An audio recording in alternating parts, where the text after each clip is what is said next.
Hello friends, welcome to my channel Omi's Vlogs. I bring to you innovative ideas of making DIY Montessori materials at home which are affordable and easy to make. In today's video, I will show you how to make DIY Montessori golden beads for your child at home. The materials for this needed are a 22 gauge wire. You can get this kind of wire on Amazon or any hardware store. Wire cutting plier, nose plier, scissors, golden beads and a cross stitch fiber. The beads, as you can see here, are spherical in shape and the exact golden shade, perfect for making Montessori golden beads. After a lot of research, I found them online. We'll share the seller details in the description box below for you all. So for those of you who are new to this, let me explain that these bead materials are the quantitative representative of the numbers for the child to understand how much is 1 or how much is 10, so on and so forth. So you can see 1 unit stands for number 1. 10 unit beads held by a wire, also called as the bar of 10, represents quantity for number 10. 10 bar of 10s put together forms a square, so we call it a square of 100, is a quantitative representation of number 100. And 10 squares of 100 stacked together makes a cube, so we call it a cube of 1000. It's a quantitative representation for the number 1000. With great difficulty, I was able to make just one cube for my child to understand the correlation. I'll not be showing how to make this in today's videos because this is extremely difficult and time taking and painstaking to make this 1000, and which I would not suggest you all to make. I have found an alternative method of making this easy 1000 cube, for which I've already made a video. I'll share the link for it in the description box below. Let us start by showing you how I made the bar of 10s. It's really simple. All you need to do is first put about 30 to 40 beads through the wire, then make a loop on the open end of the wire with a nose plier so that the beads get locked in. Then count 10 beads and cut the wire roughly about 1.5 centimeters away from the 10th bead with the plier. Then take the nose plier, just make another loop at the other end of the bar of 10. And that's it, our bar of 10 is ready. You can make up to 9 and 10 depending upon you. Now to make the squares of 100, I used the cross stitch fiber as the frame to hold the bar of 10s. Actually, a metal frame similar to the cross stitch fiber is used for this purpose, but since I didn't have anything like that, I used this as an alternative. So I cut 2 thin strips of this cross stitch fiber having 14 holes approximately. That will be the base for the squares of 100. Now taking the bar of 10s as a reference, I cut 10 pieces of wire using the wire cutting plier.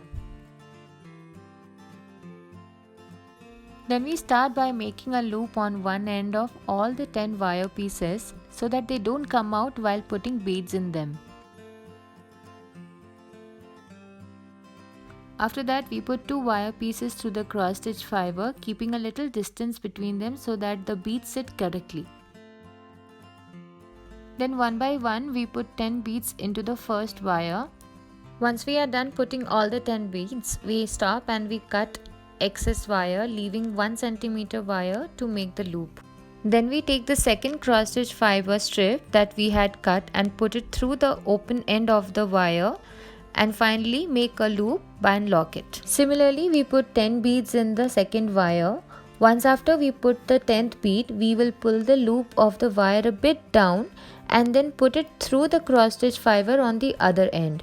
While you are making this, you will understand that the cross stitch fiber cannot be stretched to put through the wire. So we have to bring the wire little down, being careful that the beads don't come out. I'm not sure if you understand, so let me try and explain it to you again. As you see, I've put the 10th bead and I am now pulling it little down, and then I go over and push it to the other end of the cross stitch fiber. Just to show you, this will be the approximate gap between 2 bar of 10s while making the squares of 100. So we follow the same process till we reach the 10th bar of 10, and that way we will complete our square of 100. To work with the decimal system, you need minimum 900 squares, and if you want to do addition and subtraction with change game, you would need minimum 11.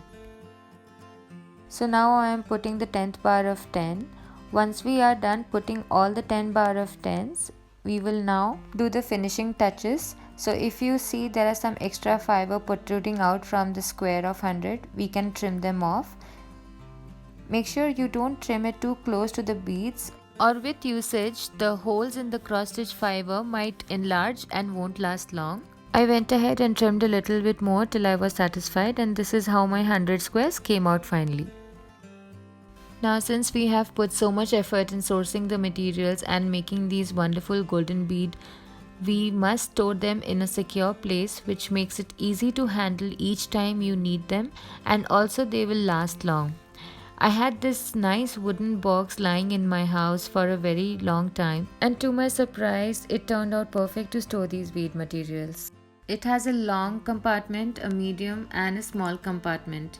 So in the long compartment I used to keep the 1000 and the 100 squares. I use the medium compartment to store the bar of tens and the units in the same compartment in a box, and these are the colored unit beads that I keep it in the small compartments in a plastic. To work with the bead material, you also need number cards for unit, tens, hundreds and thousands up to 9000 as per the Montessori color code. To make these, I simply got them printed, laminated and cut, and I store them along with the bead material in the same box like this. So normally in a Montessori setup, this is how a bead material would look like, and this is how I managed to create for my son to sail through this lockdown schooling. I had never imagined that I will be able to make all this, but I'm really happy how everything fell in place, and not to mention now this has become my son's favorite material and he loves to work with it. So if you all liked watching this video in the same way I love making these DIY Montessori bead materials, please do like, share and subscribe to my channel. Thank you so much for watching. See you all until next time. Take care, stay safe. Bye.